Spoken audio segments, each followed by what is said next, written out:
Epic Sage is where your journey begins. Our shells are stacked high where the magic never ends.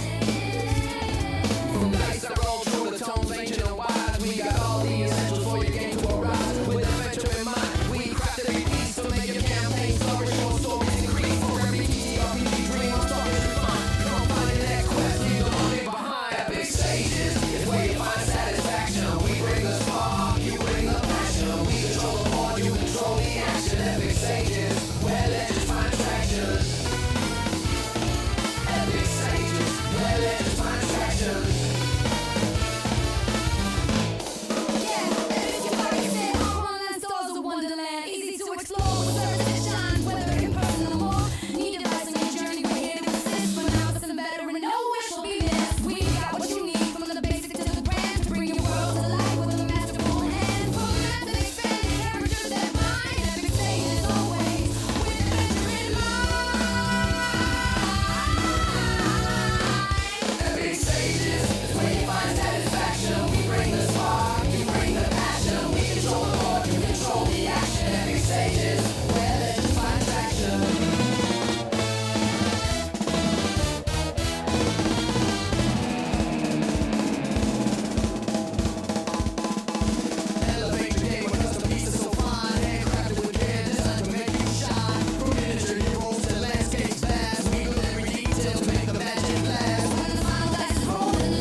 It would help if I muted myself. Hello!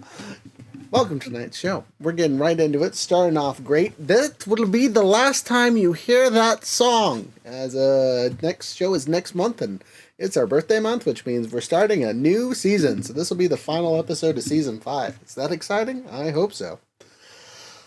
Anyway, hello, welcome. We're working on episode 27 in season 5. We are joined by a singular guest tonight, a rare occurrence to say the least, so I'm super excited. You're going to get grilled, I'm sorry. No one else to help you, wahaha. But with no further ado, before we get into topics and all that fun stuff, I'm going to introduce our new guests, let them talk about themselves, who they are, what they do, where you can find them, all that fun stuff. Take it away, Barbara. Sounds good. Well, I am currently living in Barcelona, so it's actually 4 a.m. my time, which is quite an interesting, achievement. I am a night owl. I stay up late, but I've never done a podcast at this time ever. So this is the first. That is for sure. Let's Normally these go. hours are normally for creative stuff and not for podcasts, but I'm excited for it. I have been basically a creative most of my life. So I've been branding has been kind of like my home during these years. Communications, understanding how those things work. But I think the part that fascinates me the most is understanding the psychology. Like, how do people function and work and think? And so I always look at the creative side of things through the lens of how brains work and how people perceive things. So anyway, we'll probably get to more of those details, but thank you so much for inviting me and having me over. Yeah. Of course. Now, the important question is, where can people find you?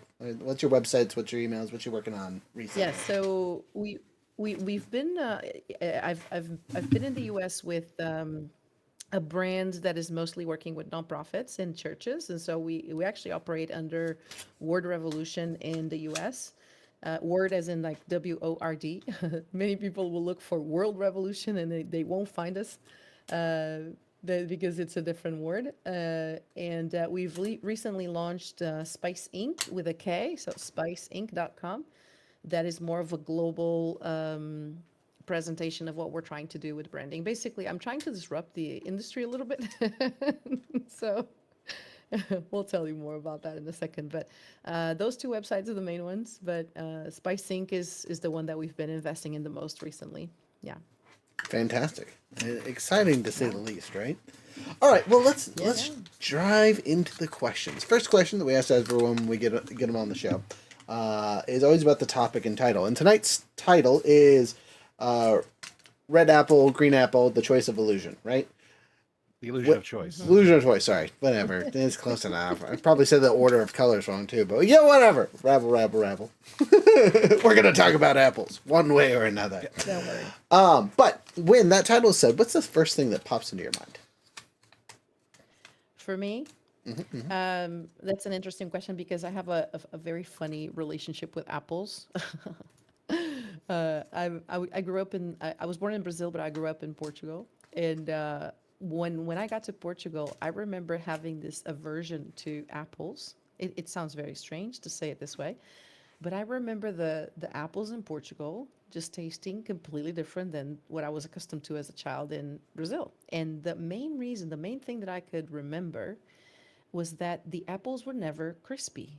They were always this almost like they just crumble instead of you can get a big chunk of an apple, And I remember thinking who would eat this thing? And so for many years, I'm talking maybe a couple of decades, I just wouldn't eat apples. I was just so adverse to that. I was like, because they were like, this is an awful fruit, And then somebody introduced me again to the crispy, I forgot the name. The crispy, there's a name for it.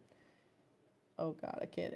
I'll remember at some point. But and I remember tasting an apple again, probably in my 30s, and thinking, it felt like I was discovering a fruit, and it's the most common fruit you can possibly think of. Like everybody, when you think of a fruit, most likely apple is the first one that comes to mind. So it was almost like I had to rediscover it later in life. But yeah, it just created this weird, that's not for me kind of reaction. So. Yeah. Interesting. All right. It's funny. There's 2,000 variations of apples or something silly out there. No way. Yeah, it's No something. way. It's something ridiculously high. I'll have to look it up. That's crazy. Is it more than that? Wow.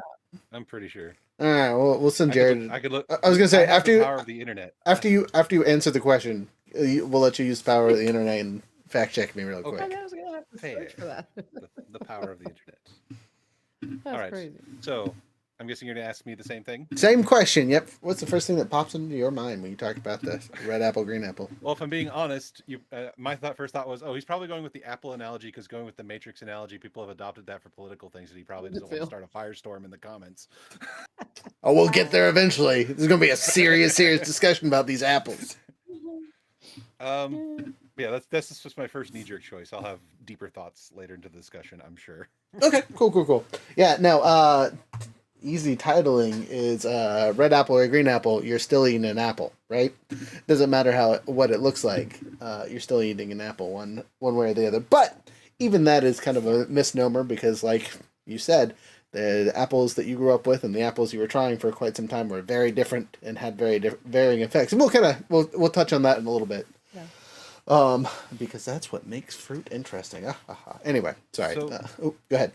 Just in domestic apple species, as in apples cultivated by civilization, not accounting for any wild species that could be growing out there, there are over 7,500 varieties of apple. There's no way. Okay. Wow, that is All right. incredible. I had no All idea. right. Just learned something. I way lowballed the apples. Apparently, dang. Maybe it's 2,000 commercial apples or something silly. How do you like had a them choice. apples? Right. All right. You had a choice, Rook. You had a choice.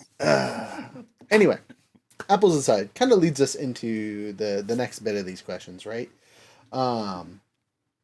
In your company, when you're working on things there, Barbara, how often do you present our quote-unquote green or red apple to your clients? How often do you give them hey, this looks pretty and it does the same thing? How often is that something you kind of run into?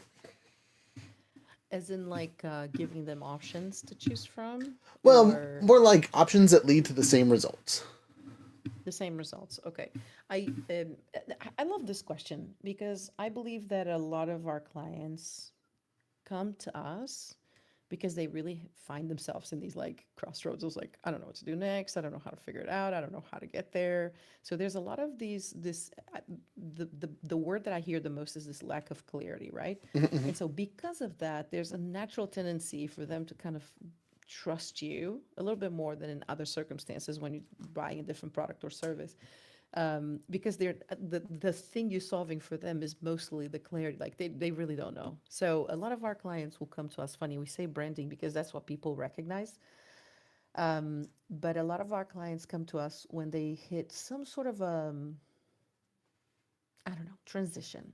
So they're growing too fast, they're declining, they're merging with somebody, they have a new leader, and that kind of shakes the water. And so suddenly you're like, okay, who are we? Where we go? What do we do? And it creates these questions that are some very hard to answer when you're the one inside of the bottle trying to read that your own label.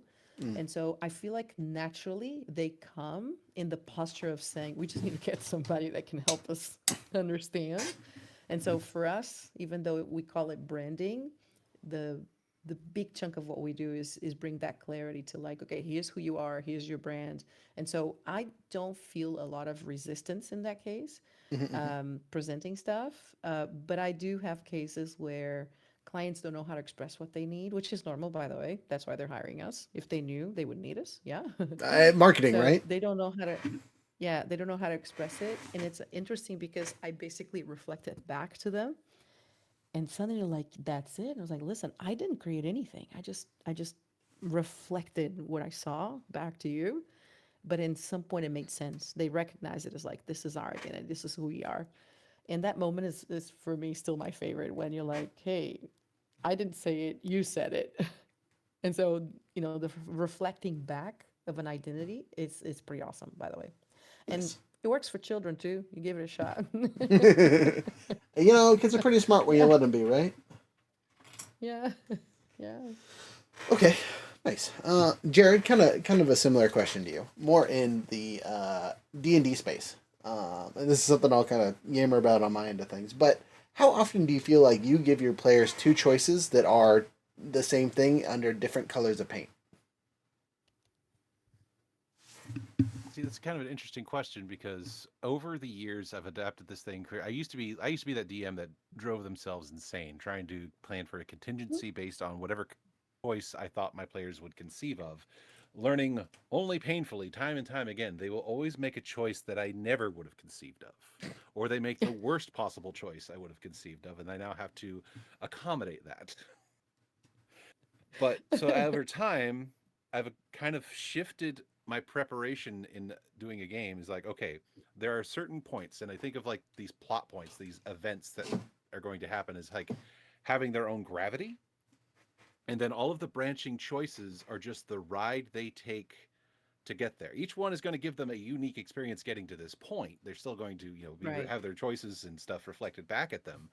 But ultimately, because that's what I have prepared, that's where the plot I've made is eventually going. Because, from the in-universe standpoint, things are moving behind the scenes beyond what the players are doing.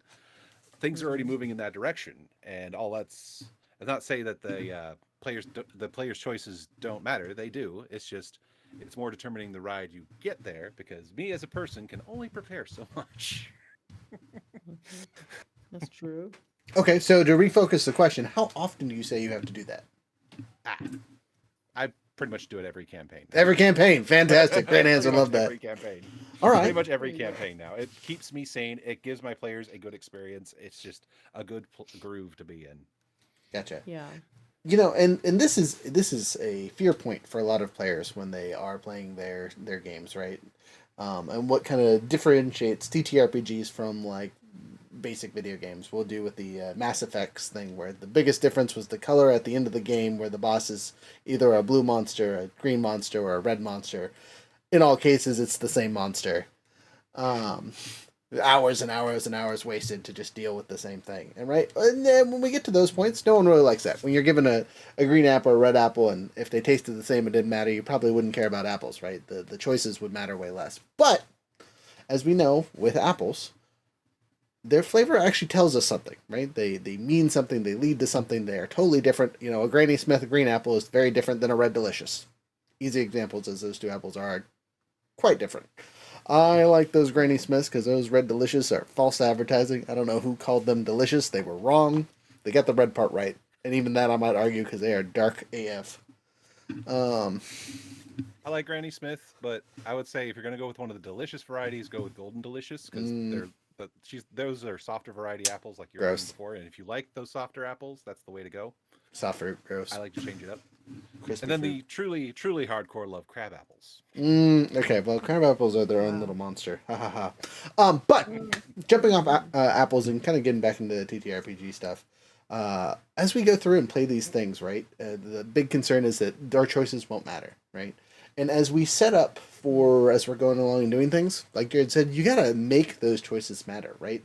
The end goal might be the same. You might still get to fight that monster that is the red, green, or yellow monster at the end of the tunnel, but how you got there is going to be more important.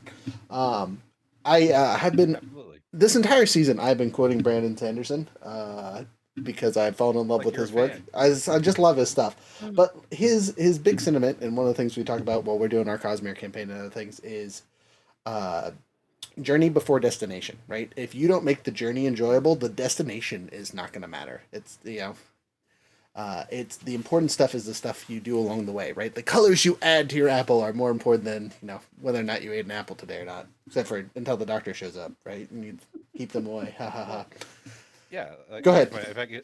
If I could just add to that point of it, it's like yeah, I mean the players' choices affect the immediate world around them and their journey. I mean the NPCs they're going to develop mhm. relationships with the choices in their own immediate like what bumps are going to be in their particular road. Like I can think of specifically like our Power Rangers game. Like we were always going to fight certain enemies in Power Rangers. We were always going to face off against the creatures and stuff that you set against us. But what you didn't plan out is like just the specific bonds all the players made with each other, and certainly some of the decisions Yeah. we made in our interpersonal relationships. I know caught you by surprise. Got me. Did not expect people to just be blowing themselves up in hospitals. Was Out not of planned context, for. it sounds It sounds horrible. terrible. Yeah, right. Yeah. Totally. Um, but okay. Yeah. I'm on the line with that. But we'll kind of get back to the illusion side of things. So jumping over to Barbara stuff. Barbara, kind of on that vein, how do you make sure that the customer's client stuff matters? How do you make sure that they are Yeah. getting an experience of the journey to get to the destination they want to get to when you are providing them those original options? Oh, that's a great question. So, again, I said at the beginning that one of the pieces that I love the most about what I do is understanding the psychology of people. And I do it kind of like more as a as a side gig than like a very experienced psychologist. Don't take it that way.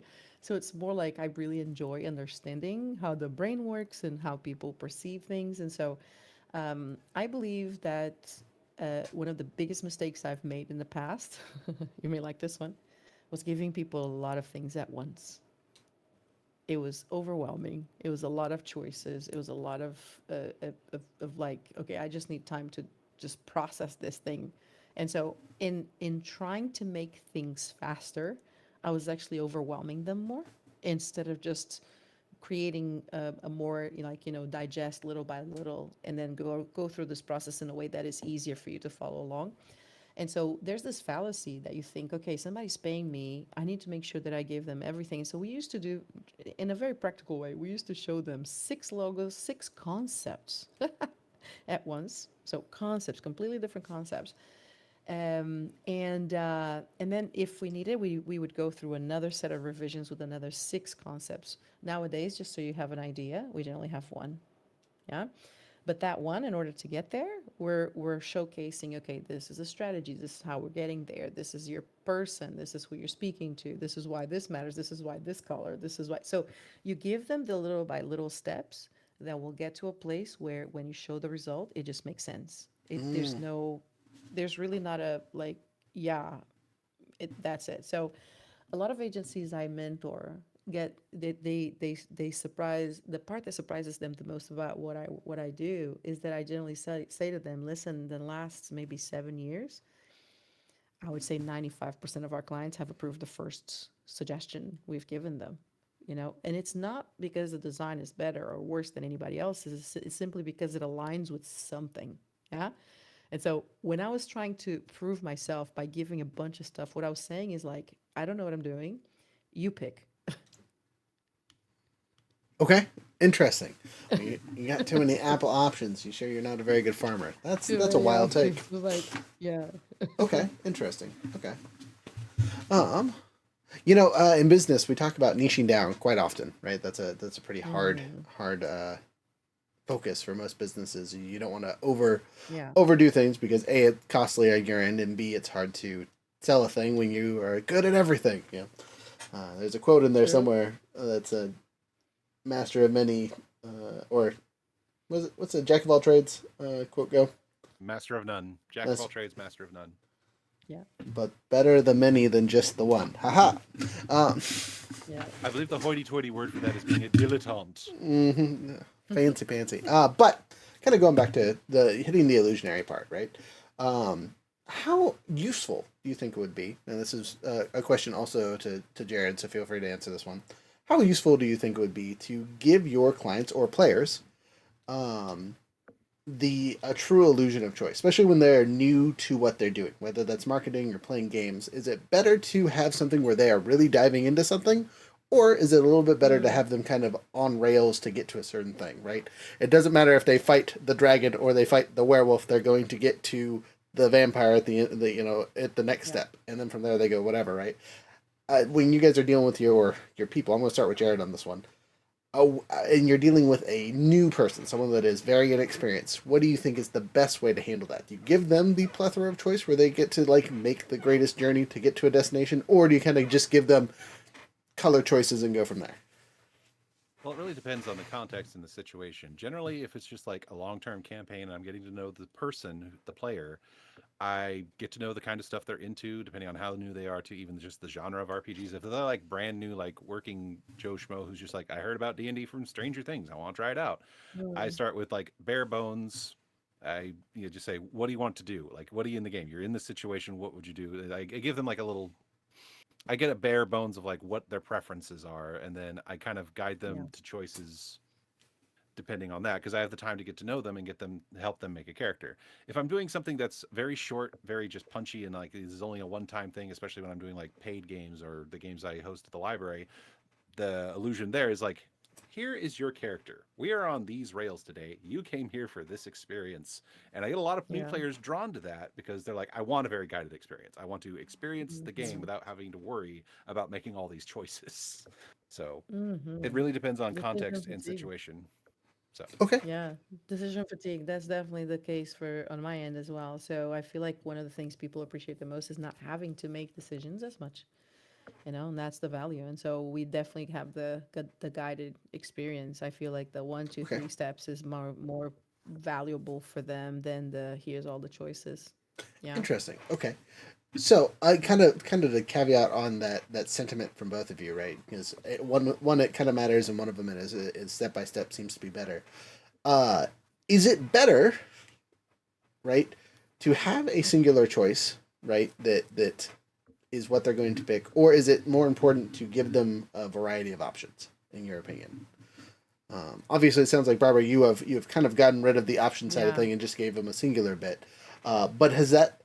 that helped focused your clients when they're working with things where they only get the one option to work with, kind of thing? 100%, yeah. And we actually tell them, like, we do not charge for revisions. If you need 20, we'll do 20. If you need 50, we'll do 50. But the path that we're going together means we need to decide on whatever we need to do based on a strategy. It needs to make sense for something. And Mm-hmm. so we have to tie those decisions not to an emotional preference, but to a specific detail that makes sense. And so if I'm dealing with a Gen X audience and you're trying to do, actually, let's go even more extreme. If you're doing something for baby boomers, your font should not be super thin. They won't read it, right? Okay, So all right. So you can like the modern fonts all you want, but you're not going to be able to read it. So it's an easy way to say there's some decisions are made because there's an actual why behind it that you may not know, but I know. So we'll share those with you. And the way that I approach it is by basically showing some of the whys before. So by the time you present a solution, it just makes sense. Okay. It's a no-brainer. Yeah. So we're not presenting it cold or in a vacuum. We're presenting it on top of a foundation that was being built. And I think the guiding part is basically showing them the foundation. Hey, we're doing this type of building because of the terrain you have. We're doing these many floors because of your structure. We're doing like as you say these things, they no longer question why their apartment building doesn't have 20 floors. Yeah. Okay. Interesting. As a side note, we do have people commenting on the stream that Cosmic Crisp are all the best. And just as a side note, Carnival's over here spamming the emojis. Appreciate you, Carnival. But Mhm. jumping into the next bit of the question, mostly directed at Jared with this one, right? Because you, on the other hand, had the plethora of choices, something you give to the experienced players, is what it sounded like. So when is the cutoff for you when you start giving those more choices, right? As Barbara has kind of jumped over and cut them off to speed track people into the right things, when do you start giving out choices to the quote unquote new players when they're maybe not new players anymore? I guess when they display a proficiency with the rule set that I Mm. feel comfortable working with them, I guess would Okay. be the best way I could put it. Because once we, I guess there's what do you call it? When there's that connection, that gel point, when they understand the rules enough that we can have a back and forth. It's like, hey, what if I did this? And I'm like, oh, cool. But if you did this, if we can do that naturally, I've reached a point with you as a player that I can trust you to kind of build stuff and I can give you more choices because I think you can handle it when it comes to Mm. like making your character. When it comes to plot stuff, that's something that still has to stay kind of context stuff because a medieval fantasy campaign is going to have very different choices than say like a gritty real crime campaign or something, you know. Right. Mm. So the choices there have to be very catered, especially if you're writing a mystery. Ugh. I don't often do mysteries for that reason because it's like no I have to this is the one where I have to like red thread the entire board and be like no I do have to over prepare for this. All right. I like that. I don't know. I like a good mystery now and then on various systems. I think they can be lots of fun when you get to do a little bit of detective work, I love especially as a leaving player. breadcrumbs. I The love leaving brain- breadcrumbs. yeah. I don't know. With a lot of players, it's like you got to put giant flags. It cannot be breadcrumbs. They're just gonna ignore the breadcrumbs. Mm. There's not enough Oh, pigeons in most groups. Gosh dang it. Um, otherwise, you end up with giant blue super mutants playing CSI and walking home with an entire charred side of beef. yeah, that works too. Wow. Happened recently in our Fallout game. But Why do you think I quoted that? I know. Barbara over here be confused about the Blue Moon comment. So I with know. kind of with that, right? When we go to explaining behind the curtain, both of you kind of talked about that a little bit, right? Jared, you talked about when you're having Mm. those moments when you're understanding with people. When you get to the point where you're explaining those step by step processes and why you're doing it, so it makes sense to the person who is on the other end of things. What is the most important part of that? How do you convey what you're Yeah. trying to explain the best? Yeah. I'm a person that loves studying generations. I just mentioned the baby boomers to you, but I'm very curious about how different generations kind of interact and how they respond to things. And this may sound a little on the side, but it will make sense to you in a second. Um, each generation, if I had to like sum them up, like if there's like one word to sum them up, one expression, it generally comes from how they define their sense of worth. Yeah, and that sense Okay. of worth is created in childhood. Yeah, so you're matching like a little bit of psychology, a little bit of generational data, but so our sense of worth is determined when we're children. Those of you that are parents, you probably can even notice some of those things with your children when you recognize when they're trying to see if am I valuable, right? And the world was a certain way when baby boomers were children, and it was a different way when Gen X's were children, and just naturally, without you doing anything, the world itself has changed, right? And so when I'm engaging with a client, I try to be careful about what would make sense to them based on their generation, how I would communicate and speak to them, how I would explain. And so Baby boomers, for example, are what we call contributors. Their sense of worth comes from the things that they contribute towards, and that's why you see some, I don't know, bricks with their names on it and benches with their names on it when they donate to something. Yeah, it's very common in many places. Gen X is, that's my generation. I'm at the edge of the Gen X with the millennials, but it's still my generation officially. Um, we are what we call consumers. And so our sense of worth comes from the things we are able to consume, not in a negative way, although it created consumerism. Actually, that was the cause of it. But it came from this idea that we saw the previous generations basically having the same job for the rest of their lives. And this is the first group of entrepreneurs and business owners that was launched into the world. And so for us was like, the check what the Jonases are doing kind of thing. And is his yard greener than my yard? And so it wasn't necessarily because it was a comparison game. It was because for us, if I'm able to consume more, I'm more worthy because the previous generation didn't do it. They couldn't do it. Yeah. So it was an achievement in a way. Millennials are collaborators. Their sense of worth come from the things they collaborate towards. And Gen Z are curators. You guys are going to hear more about that for sure if you haven't yet. But the age that we're living in right now is an age of curation. And so Gen Zs, which are like, oh my goodness, let me get that right, by maybe 15 to 25, I believe. Their sense of worth comes from the things they curate. So you should not be surprised when a YouTuber says, "What should I unbox next?" That makes sense. Yeah. Okay, interesting. So I try to speak to my people based on what I know about them. Like a baby boomer wants to know that they can contribute towards something. A millennial wants to make sure that they're collaborating with the work that we're doing, and that takes a big part of how we address it. Yeah. Interesting. Just to kind of pop off that one, especially when we talked about the millennial being collaborators, it's kind of funny how the TTRPG space is so prevalent now, right? As we're kind of getting into the older bits of our quote unquote generation where we're starting to take over things, and like it is a major part of our culture Totally. these days, right? It's came from weirdo nerds in their basements to basically something is a household name in most places, not everywhere, right? But in a lot of spaces, especially in the quote unquote younger spaces, it's all over the place, right? So the fact that collaboration is such a big deal for us, that is funny to hear because honestly, it makes a whole bunch of Yeah. sense, right? Um, but kind of on that, right? Going to Jared, same original question, kind of back at you here. When you kind of get in, we're going to use the word flow state from last episode. When you hit the flow state with one of your players, right, and you hit that collaboration, ha ha ha, where, like, what is the best way to utilize that in your opinion? How do you push that forward for that player to either progress or to use it to progress your own story?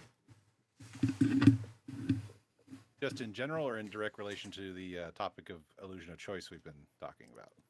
Do the second bit, but if you want to generalize afterwards, feel free to expand. Okay. Well, as far as working with the flow and the illusion of choice, that one I utilize the best, especially if I get, and when you've met, a few of our players. In fact, there's probably one at the top of the list that it's going to come to your mind when I bring this topic. I already know. I already know. There are players that get, and I do this too. I get very invested. There are players that get very invested in their characters, in their story. The character becomes alive and lives rent free in their head. And if I can get excited with them about their character, then it becomes a whole lot easier to shape that individual journey for that character. Create, like you said, the illusion, the ride, the experience. I've often said, and I'm quoting, I think it's Pony Hat. What's his name? Is it Pony Hat? He's a D&D content creator. He does a lot of stuff. Treat designing. He was talking specifically about towns in RPGs, but I think he could broaden the concept to approach running D&D or any other game, not like a storyteller, like you're writing a book, or like some chess master that's up against the players. Run it like a theme park owner. You are creating an experience for these people and just creating avenues for that experience to kind of loop around, go around these nooks and crannies, but ultimately you're still in the same theme park. So That's what I do. I just, Very like cool. I talked with this one person who's sitting there, and they're like, "Oh, I really like this character. He's from the backwoods of this thing." Right. So I'm making Country Bear Jamboree for you. Got Country Bear Jamboree. Heck yeah, gotta love it. it. All right, interesting. And then to broaden that concept a little bit, what was your kind of broader take that you wanted to talk about?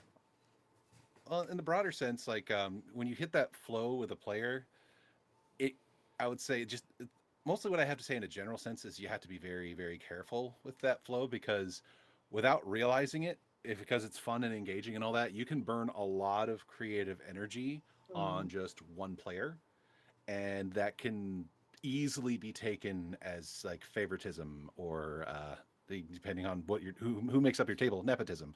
So so Yeah, you have to be very careful. yeah. It's like get invested, get excited about players' characters, and always make sure that you're keeping enough of your creative enthusiasm aside so that one, you have something to give your other players, and two, you have something for the world building.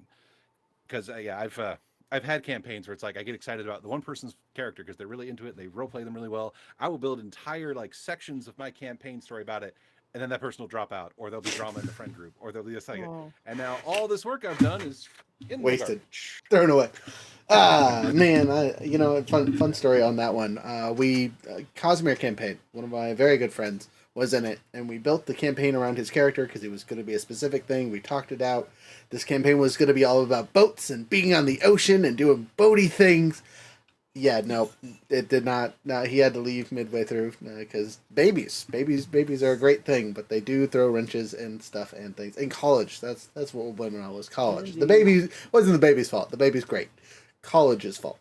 Um, but yeah, total Baby, shift, total shift. babies are like shooting stars, beautiful, burning through the night sky until they impact. All right, good. Mess up everyone's schedule. Rabble. But no, yeah, totally changed. We did get to votes eventually, but it was a much longer route to get there, and they were considerably less important by the time we got there, which was sad to see because I had so many boat miniatures to use. But that besides the point. We kind of go into what about when you are working with a new client? How are you making sure that you are not using the same apple with a different color, right? When you are presenting them Mm. something, how do you make the journey, adventure, whatever, not the same Yeah. cookie cutter thing that you've done for every other client or player that you've done before? Now, sometimes, obviously, Oh, there are times when that is yeah. what we're trying to do, but in other times, how do we make sure that we are not jumping into the same habits? Oh, okay, here's the same path, we do the same thing, and get Yeah. basically the same result that is slightly tweaked to fit design that Yeah. someone wants. How do you do that with your side of Th- things? th- this is where things get very interesting, and I have to touch on something that Jared just said because it's a piece of what I've been trying. This is a piece of code that I'm trying to crack.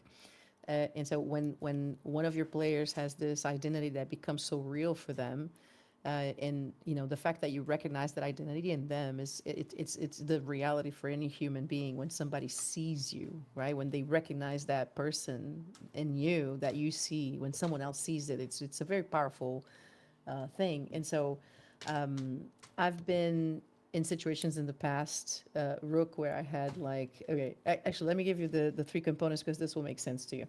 So when we go through a process with the client, the first thing we catch is their archetype. So if you go to D&D, you guys have the same type of things. You have your classes and you have your, like you kind of piece it together based on different characteristics. So the first one for us is archetypes. There's 12 archetypes right now. Well, I don't think they're going to change. I think those are going to stay forever because they're universal. If you go to China, people can identify a teacher, they can identify a leader, they can identify a pioneer. If you go to Africa, they will identify the same archetypes. A hero, a sage. So all of these characteristics that you see universally, you're going to find in brands. So brands will have one of these archetypes out of 12. Then I mentioned the generations. So there's currently 4 generations alive that are active in the market. So there's Hmm. 6 alive before they're active, basically buying, engaging, and all of that. And so even though our Gen Alpha is watching the videos, the person buying the stuff is still the mom, right? So the kid is not making decisions just yet, maybe influencing, but not making them. So 4 alive. And then you have so here you have the two components. You have the identity of the brand, but you also have the identity of the audience. So far, so good. I spent maybe a decade looking at how I could have two clients with the same archetype and the same generation, and we would implement something for one, it would work perfectly, and it would fail for the other one. I was like, what's happening? Like, why is this not working for this one? So I thought, okay, maybe it's just location. One is in New York, the other's in Alabama. Like, I don't know. Is this just the Major cultural, difference there. Yeah. right? I was like, is this just demographics? Is like, what is it that is causing this difference? And so we started implementing what we call emotional landscape. Okay, what's the emotional landscape that they experience? Because again, like if you just compare those two states, you already have a huge gap. But then it still wouldn't fix it. I was like, there has to be something missing. And what I recognized was that there's 9 communication gaps between you and your brand. And so it bugged me for so long that it was 9 and not 10. I was like, why could, because it was, or 8, I don't know. I was like, why couldn't it The just odd be, number curse. uh, the odd number? But I was like, I can't just fake one or take one out. So I ended up just saying, the heck with this. We're just going to keep it. It's 12, 4, and 9, and that's it. When you put them together, there's 432 possible combinations. Yeah. And so I'm yet to find anybody that has the same combination. Yeah. So what we're doing is we're basically crafting something that is so aligned with who they are, so aligned with who they're speaking to, and the space between the two, and examples of communication gaps. So picture 2 products, and I don't know how this would apply to D&D, but I'm sure you guys will find a way. Picture 2 Talk about it. products. I'll get there. Wahaha. I know, I know. You got 2 products, same product, okay? So same 2 companies selling the exact same product to the exact same group of people. So I don't know. Let's pick, I don't know. Let's say vitamins, and they're both selling to millennials. Okay, some sort of vitamins to millennials. One could have a value gap because they're more expensive. So they need to prove why they should buy this one because it's more expensive. So you have a value gap. But the other one could have an awareness gap. It's new in the market, nobody knows you exist. So these two naturally have to operate differently. Their campaigns need to be different, their language needs to be different. Maybe even their visuals would be different, right? So if you're showing value, sometimes what we do is we elevate the value by making it more sophisticated, yeah, more limited editions, more something different than just let's just get in the market and as many eyes as we can on our brand. So once I figured that out, I'm like, okay, there's 432 freaking ways this thing can be right or wrong. My role is to figure out what is your profile. So that's what I've been focusing on is like the identity piece that Jared was talking about. It really touches people when they know who they are. Yeah, and when you can align your identity as a company with who you're trying to sell to, you're going to find people that are your peeps, right? Kind of like when you're playing at Exactly. playing at a table and finding the right people that Totally. fit the vibe that you're shooting for playing at your table, right? Our TTRPG players experience that all the time, right? When they're trying to find a good home where they fit themselves, where their players fit, right? Because they're Mm-hmm. like DMs. Great example. I'm gonna cut into here.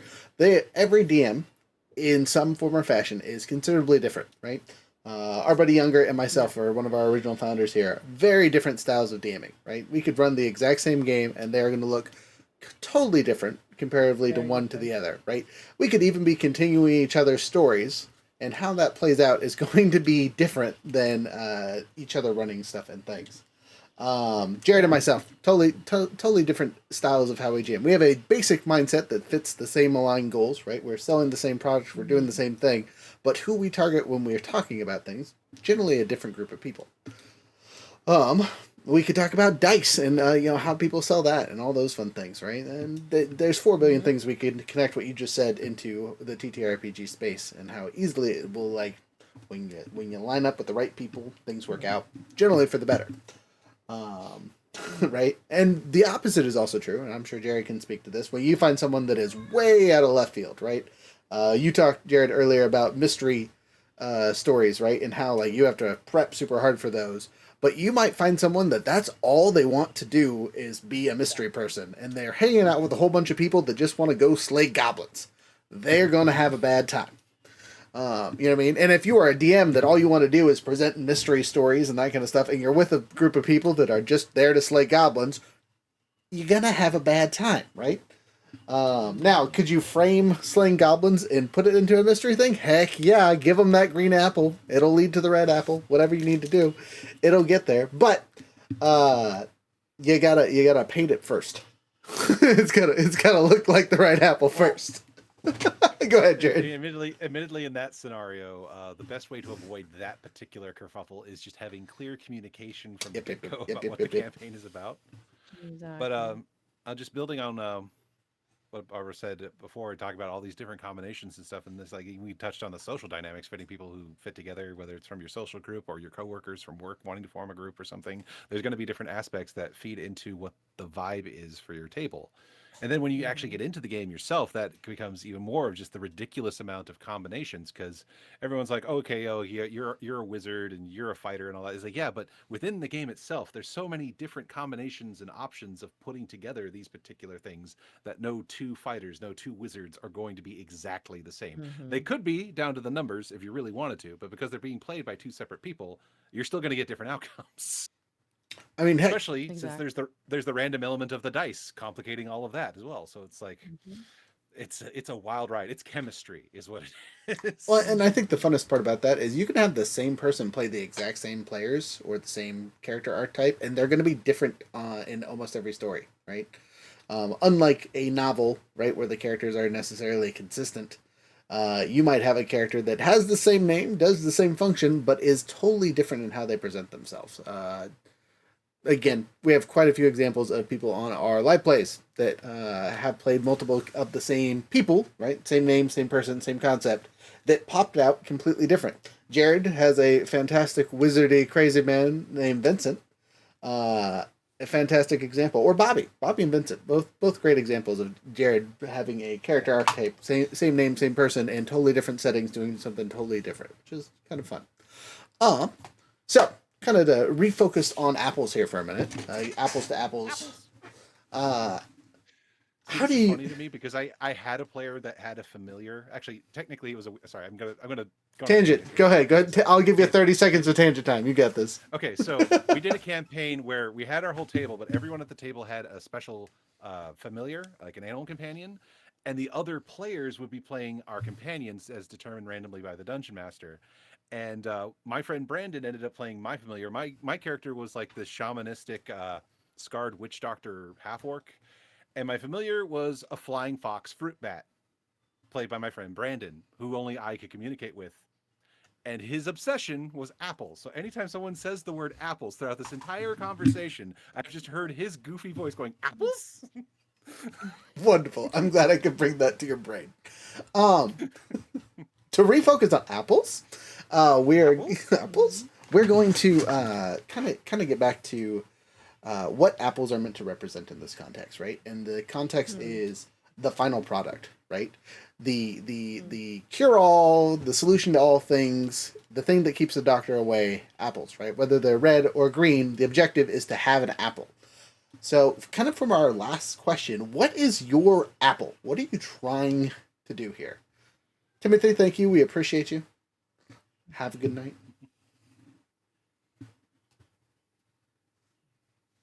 But what is your apple? What are you trying to get the people to eat to keep the doctor away to get across whatever? What are you trying to get there? Starting with Barbara here. Justin. Um, got distracted with the meme over there. So I I would say it's your brand identity. Like if Okay. I want it to be, and it, for so many years, I thought this was just connected to, okay, how can I design a cute logo? How can I design a good logo? How can I design it? And then you realize there's so much more than just that. And the biggest mistake is when, I have to admit that I may even have done that before, is like we designed something super cool. It just doesn't represent them at all. But it's cool. It's newer. It's more modern, but it doesn't really, like it's just newer. And so because it's newer, sometimes we just and so I can go back to some of the stuff we've done in the past and think, wow, this was so off knowing what I know today. Yeah. And so my promise, my Apple nowadays is that whatever we do is it's gonna represent you well. And if you're a small company, I don't want to fake it and pretend that you're a big company.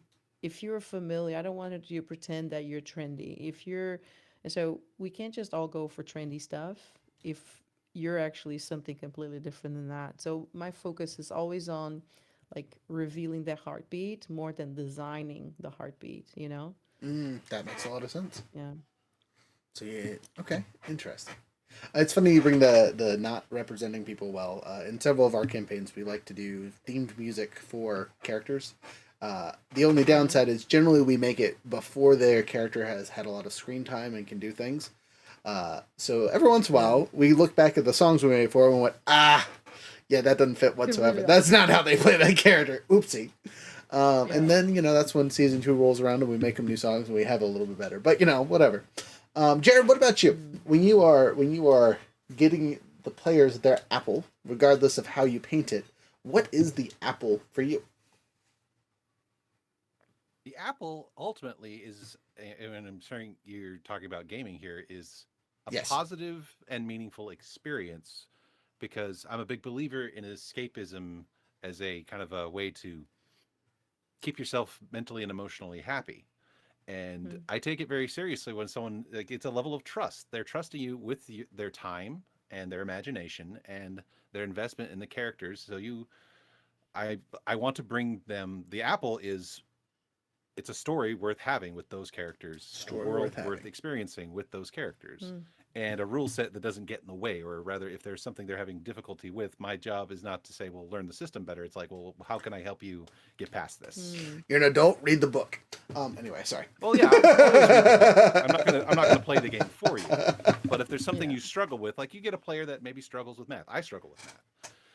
But Mm. and he's like, okay, well, don't let the math hang you up. Where's the issue? And I just help them with that. It's like, all right, well, here's how you could play this without having to worry about the math so much. Just that kind of thing. Yeah. That's the kind of thing. Being facilitative, being accessible, but not like accessible has gotten this weird like uh, what's the word?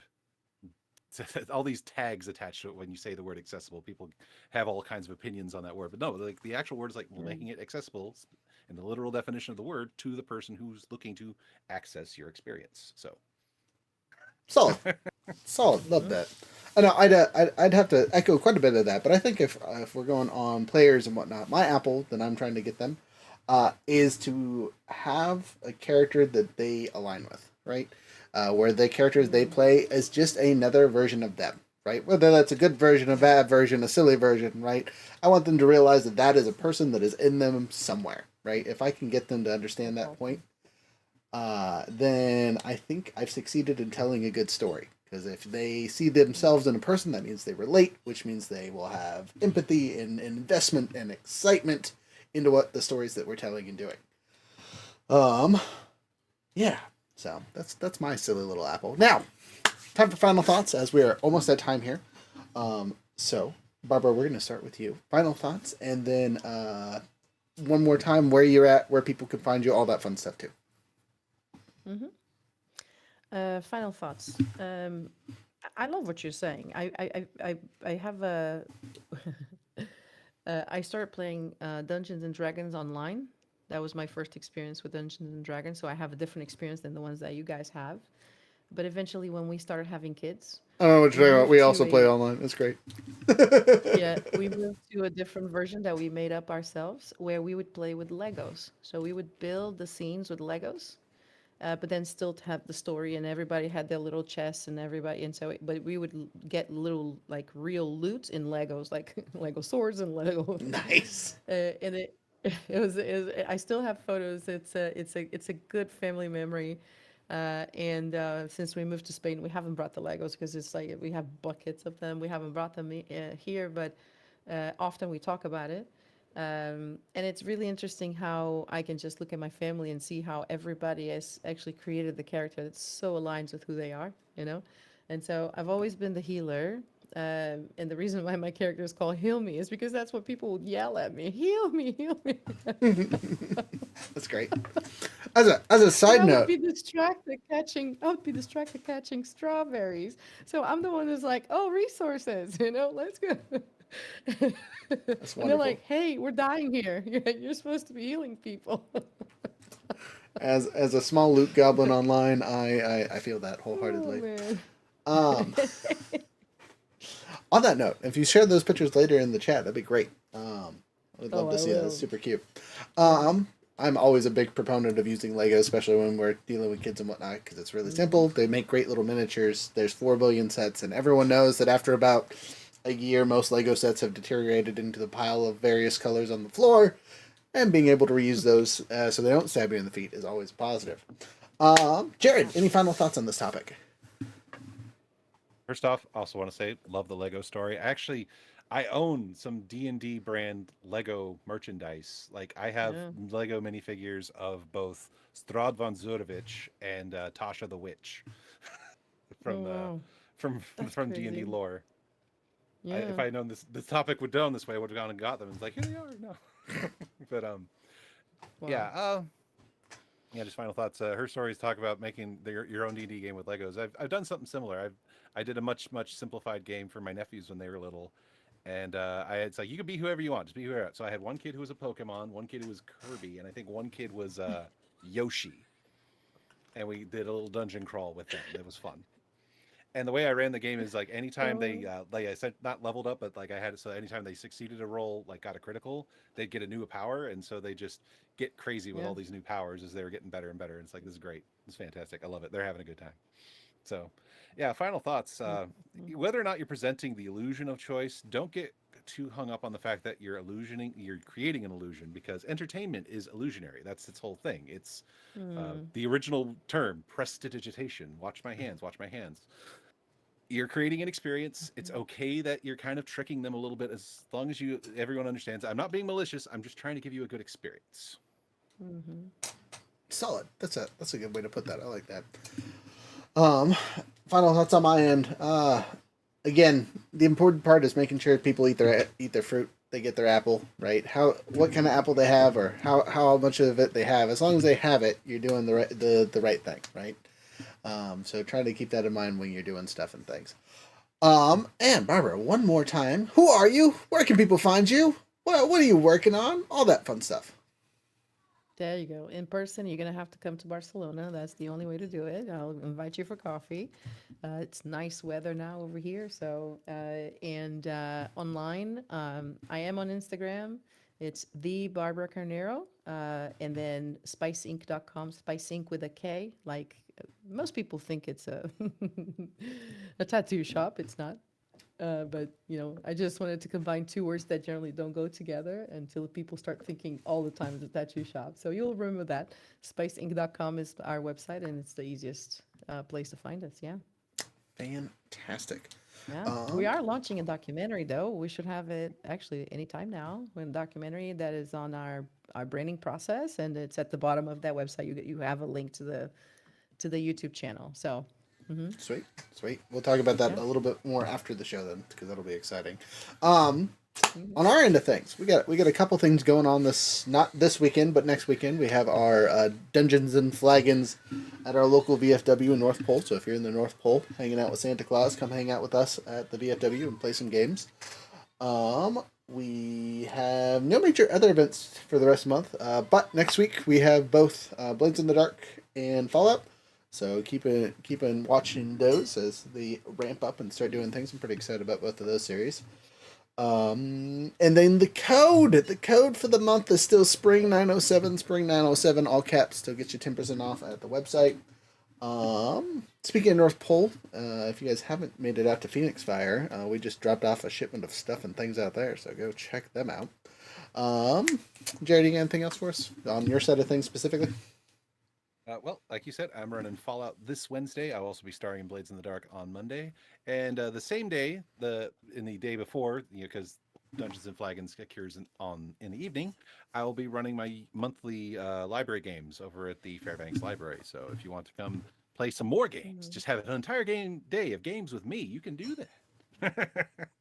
Other stuff Nice. I got going Hold on. on. Couch Quest Gaming. I'm just doing my playthrough of Stardew Valley, and then on Fridays, we're doing I'm doing Stardew Valley on Wednesdays, and on Fridays right now I'm doing my playthrough, and it's a collaboration with Epic Sages in that regard because Veerling is one of our mods.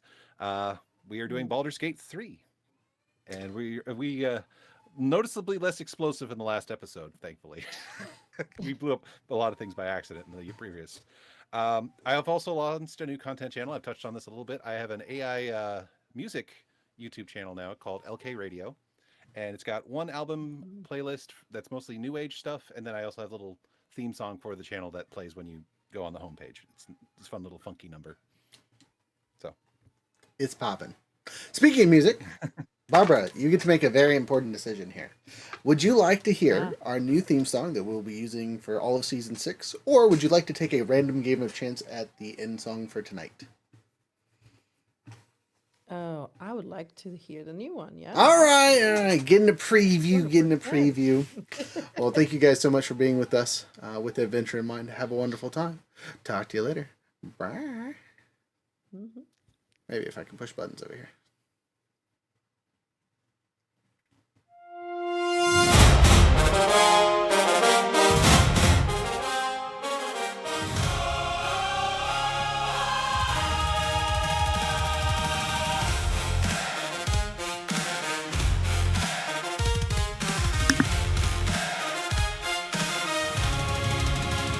Crafting worlds, where stories to censor.